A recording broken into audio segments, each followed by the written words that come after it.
Hello friends, welcome to my channel. आज के video में हम डिस्कस करेंगे पॉलीपोलाइडी, जो कि आपके ऑप्शनल के एग्ज़ाम में पूछा जा चुका है। जिन्होंने भी एग्रीकल्चर ऑप्शनल लिया है उनके एग्ज़ाम्स में ये क्वेश्चन आए हैं और आगे भी आ सकते हैं, और जो भी एग्रीकल्चर के एग्ज़ाम की तैयारी कर रहे हैं उनके भी एग्ज़ाम में आ सकते हैं। सो इसका एक इंट्रोडक्शन देख लेते हैं। जनरल पॉलीपोलाइडी, आई थिंक आपको नाम से क्लियर होना चाहिए। पॉलीपोलाइड्स, ठीक, एक से ज़्यादा। तो यहाँ पर जो क्रोमोसोम हैं वो क्या होते हैं, या तो 3 रहेंगे या तो 3 से ज़्यादा सेट रहेगा जब क्रोमोसोम का, तो इस कंडीशन को पॉलीपोलाइडी टर्म्स देंगे हम, ठीक है। और ये या तो नेचुरली होता है और या तो ये हम इंडक्शन के थ्रू भी उत्पन्न करते हैं। तो यहाँ पर जो एनिमल्स और प्लांट्स में सम ऐसे टिश्यूज़ पाए जाते हैं जो कि क्या करते हैं, पॉलीपोलाइडी उत्पन्न करते हैं। जैसे कि आपको यहाँ पर एग्जांपल मेंशन कर दिया है, जैसे कि प्लांट का जो एंडोस्पर्म रहता है, प्लांट एंडोस्पर्म हमेशा हम 3n लिखते हैं, दैट इज़ ट्रिप्लॉइड रहता है वो, ठीक है। यहाँ पर तीन सेट है क्रोमोसोम के। एंड जो मैमल्स के जो लीवर रहते हैं वहाँ का जो टिश्यू रहता है वो जो रहता है वो भी पॉलीपोलाइड्स रहता है। एंड देन वीट में आप जैसे जानते हैं 6n होता है, हेक्सापोलाइड होता है वीट। एंड स्ट्रॉबेरी जो होता है वो 8n होता है, दैट इज़ द ऑक्टापोलाइड होता है। तो अभी कभी क्वेश्चन आएगा तो आप ये भी जान गए कि स्ट्रॉबेरी ऑक्टापोलाइड और वीट जो हेक्सापोलाइड है। देन ओरिजिन कहाँ से हुआ है, तो इसके बहुत सारे मोड है उत्पत्ति होने के पॉलीपोलाइडी के। तो मेनली जो मैकेनिज्म है हम यहाँ पर उसको डिस्कस कर लेते हैं। तो सबसे पहला जो है, जब माइटोसिस का प्रोसेस होता है उस दौरान सोमेटिक डबलिंग अगर होती है, तब उस सोमेटिक डबलिंग जो होता है, सोमेटिक डबलिंग, उसके दौरान पे ये पॉलीपोलाइडी उत्पन्न होती है। सम टाइम क्या होता है, जो मियोसिस होता है उसमें, जैसा कि आप जानते हैं मेल एंड फीमेल गैमेट का फ्यूज़न होने के बाद जो है आपका जाइगोट का फॉर्मेशन होता है। तो जब ऐसा जो ये मियोसिस का प्रोसेस होता है उस दौरान अगर नॉन रिडक्शन होता है, नॉन रिडक्शन की प्रोसेस हो जाती है मियोसिस में, तो इससे क्या होता है, जो गैमेट्स रहते हैं वो अनरिड्यूस्ड रह जाते हैं, जो कि पॉलीपोलाइडी को जन्म देते हैं।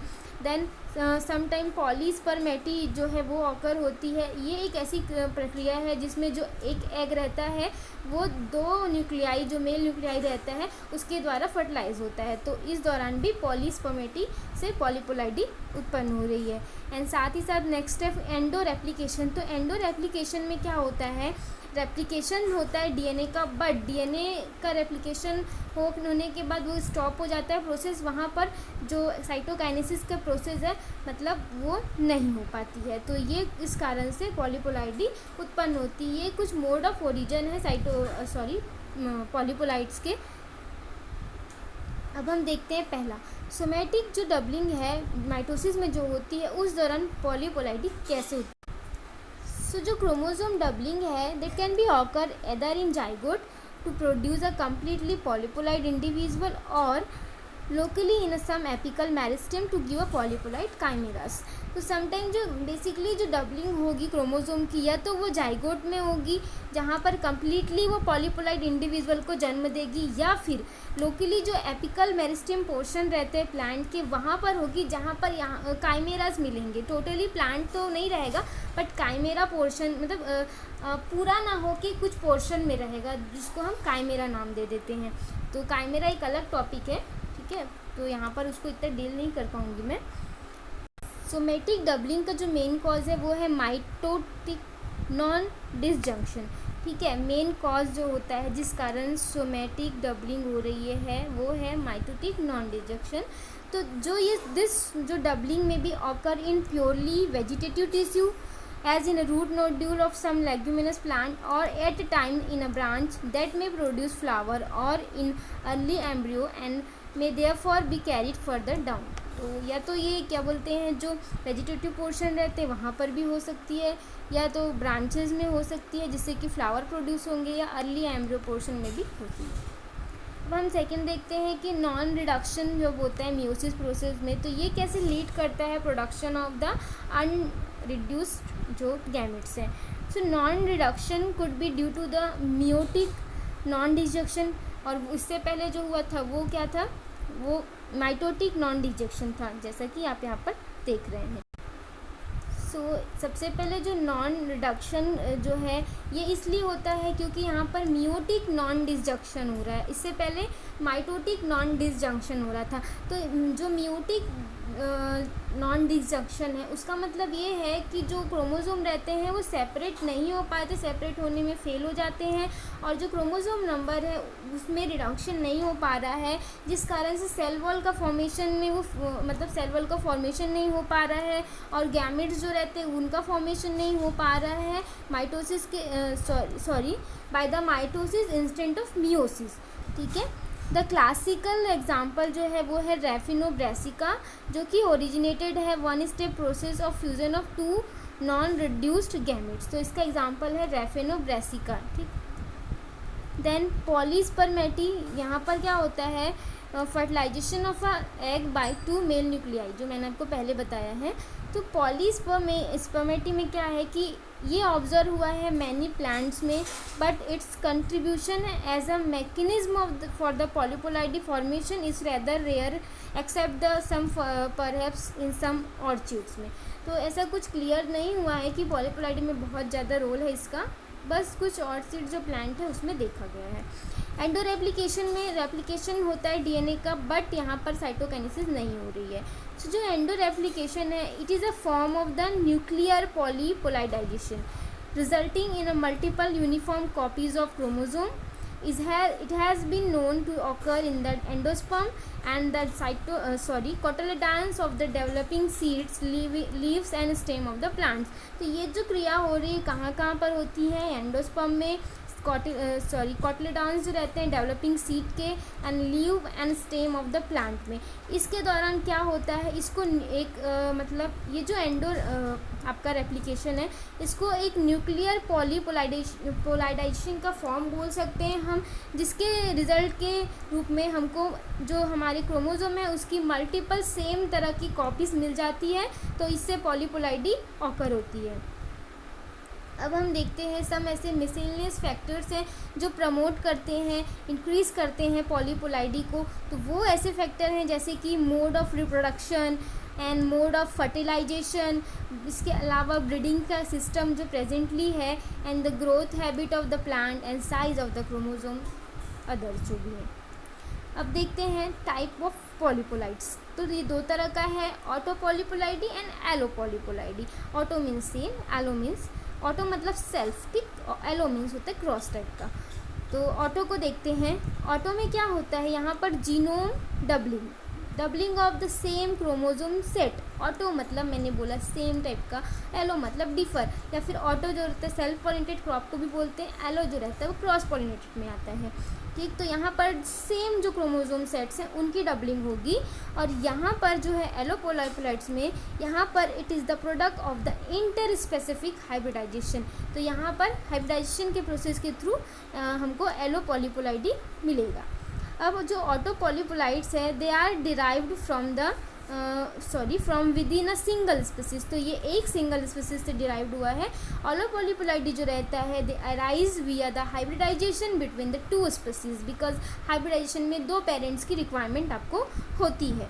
तो ये आपको क्लियर हो गया कि ऑटो पॉलीपोलाइडी क्या होता है ना एलो पॉलीपोलाइडी क्या होता है। एंड जो एलो पॉलीपोलाइडी रहता है that is the resulting due to the chromosome doubling, okay, in a sterile hybrid derive from the hybridization between the two unrelated diploid species. It is also called amphidiploid. अब आपको एक नया terms है एम्फीडिप्लॉयड। तो ये एम्फीडिप्लॉयड्स yellow पॉलीपोलाइड्स के अंदर ही आते हैं।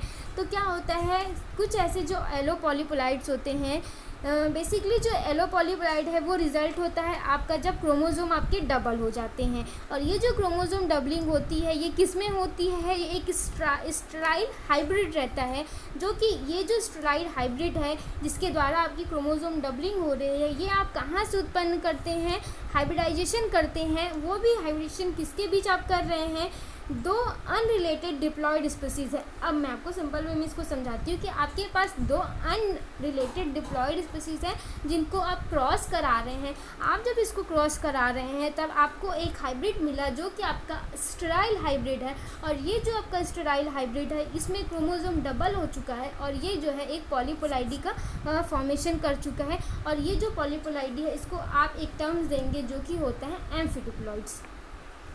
सो ये आपको clear I think. If the parental species are polyploids जो डेरिवेटिव्स विल बी कॉल्ड एम्फीपॉलीपोलाइट्स.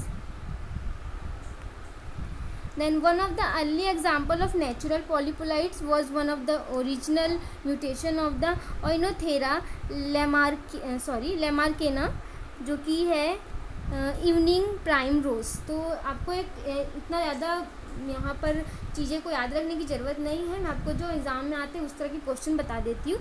आपको ऐसा पूछेगा कि नेचुरल पॉलीपोलाइट्स कौन सा था, तो आप याद रखिएगा जनरली ये प्राइम रोज आपको एग्जाम्पल्स में क्वेश्चंस के ऑप्शंस में आएगा. और साथ ही आप ओइनोथेरा याद रख लेंगे तो आप अपने करेक्ट आंसर में टिक लगा सकते हैं. देन जो फर्स्ट एग्जांपल है आर्टिफिशियल पॉलीपोलाइट्स का. अब आर्टिफिशियल पॉलीपोलाइट्स किसके द्वारा डेवलप किया वो जानना आपको ज़रूरी है. दैट जो है कि विंकलर ने किया था. कब किया था? 1916 में किया था.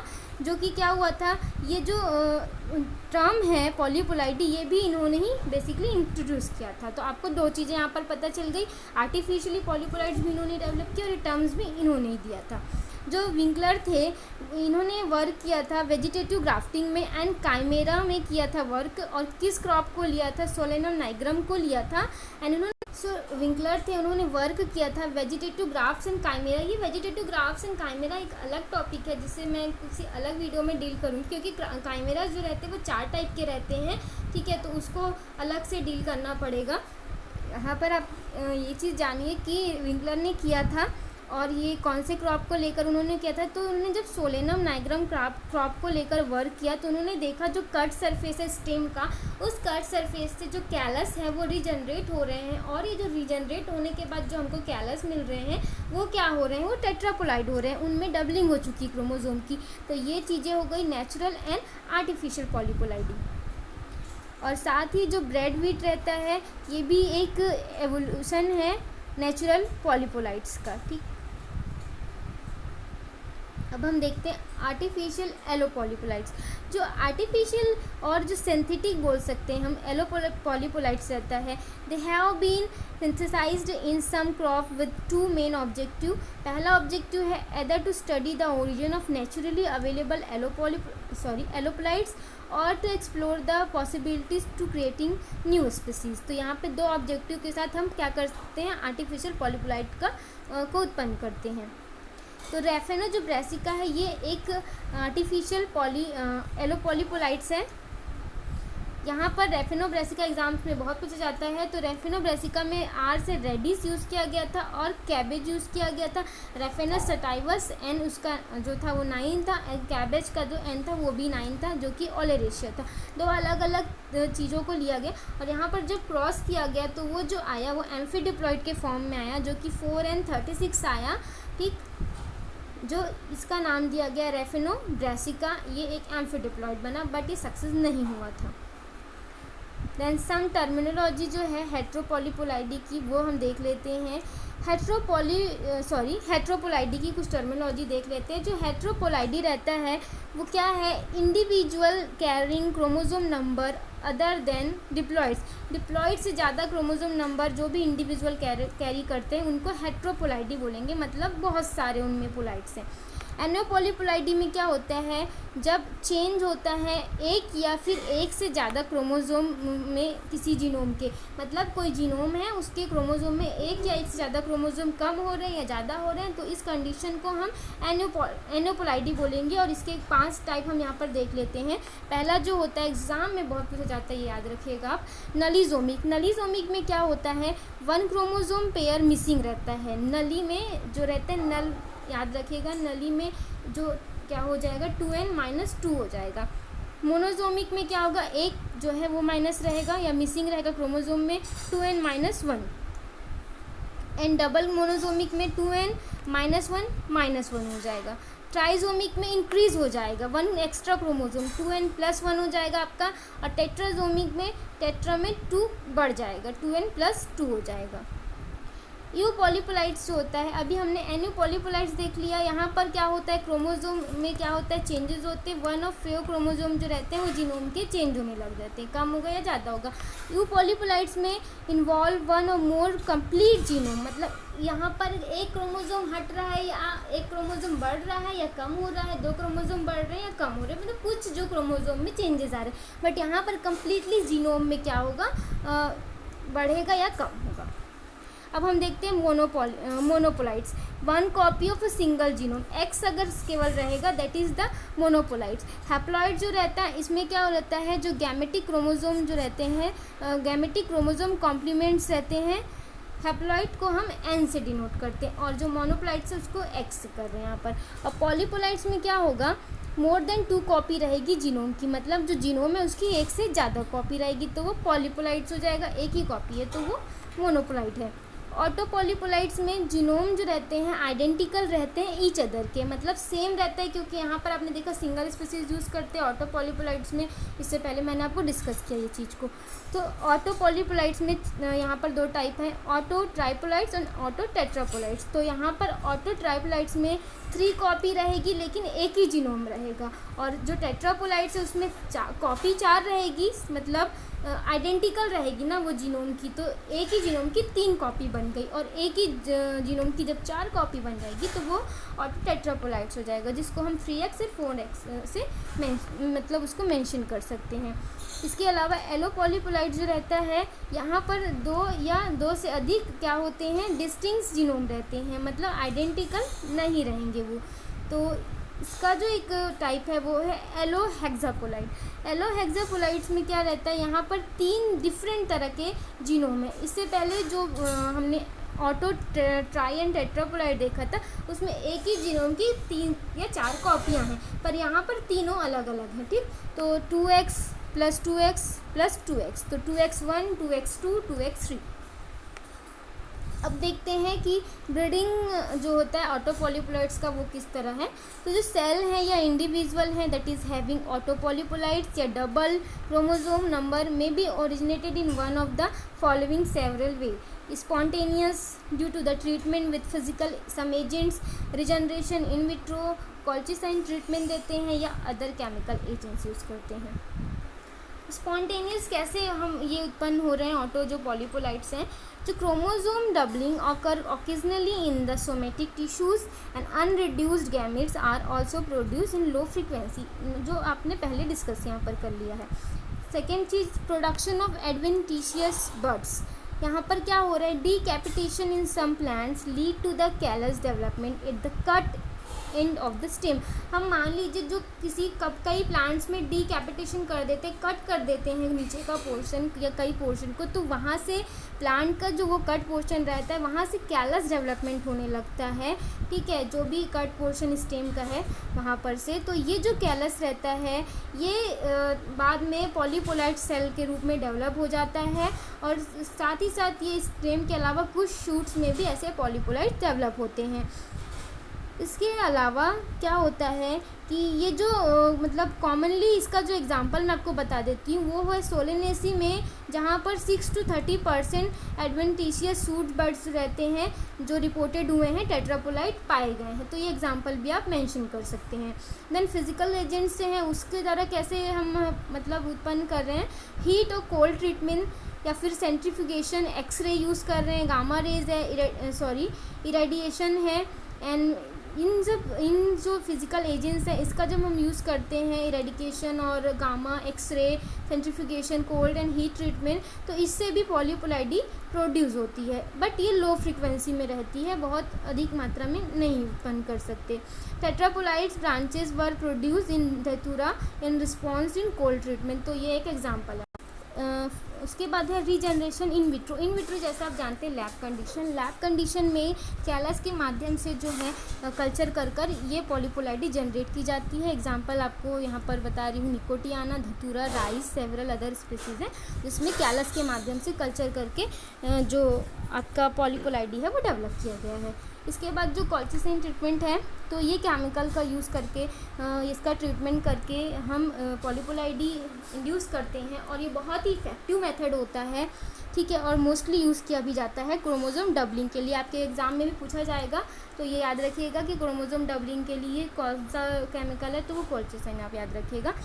अब हम देख लेते हैं एप्लीकेशन क्या रहते हैं ऑलोपॉलीपोलाइड्स के क्रॉप इम्प्रूवमेंट में, ब्रीडिंग प्रोसेस के रूप में, या फिर न्यू क्रॉप स्पीसीज क्रिएशन करने के लिए, इंटर स्पेसिफिक जीन ट्रांसफ़र करना है, या हमको क्या करना है, ट्रेसिंग करना है the origin of the crop species. तो इसलिए ऑलोपॉलीपोलाइड्स का क्रॉप इम्प्रूवमेंट में यूज़ किया जाता है। ब्रिज को मतलब ब्रिजिंग क्रॉस के रूप में कुछ ऐसे स्पीसीज हैं, 2 स्पीसीज हैं जिनका हम क्रॉस पॉसिबल नहीं है, बट एक ब्रिज या एक कैरियर का यूज़ करके हम उन दोनों के बीच में क्रॉस करा सकते हैं। तो तब हम इस तरह के जब यूज़ करते हैं तो ऑलोपॉलीपोलाइड जो रहता है वो हेल्प करता है क्रॉप इम्प्रूवमेंट में। एम्फिडोस डिप्लॉइड्स है, they can be used as a bridge where direct cross between 2 species is not possible due to the sterility in F1 में कुछ स्टेलिटी है जिसके कारण क्रॉस पॉसिबल नहीं है। तो एम्फिडोप्लॉइड जो मैंने आपको इससे पहले बताया था वो हेल्प करता है ब्रिज स्पीसीज के रूप में।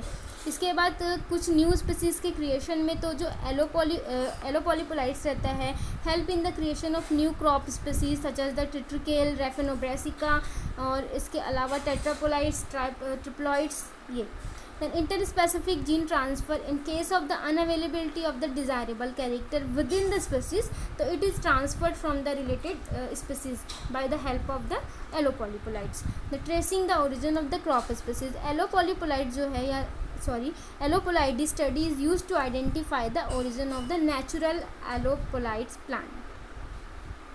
तो बेसिकली जो ये इसका एक कंक्लूज़न ये है कि जो भी ओरिजिन है, वेरिएशन है या कैरेक्टरिस्टिक है डिफरेंट टाइप्स ऑफ पॉलीपोलाइड्स के, there are many opportunity for the developing and utilizing the polyploids in plant improvement programs में।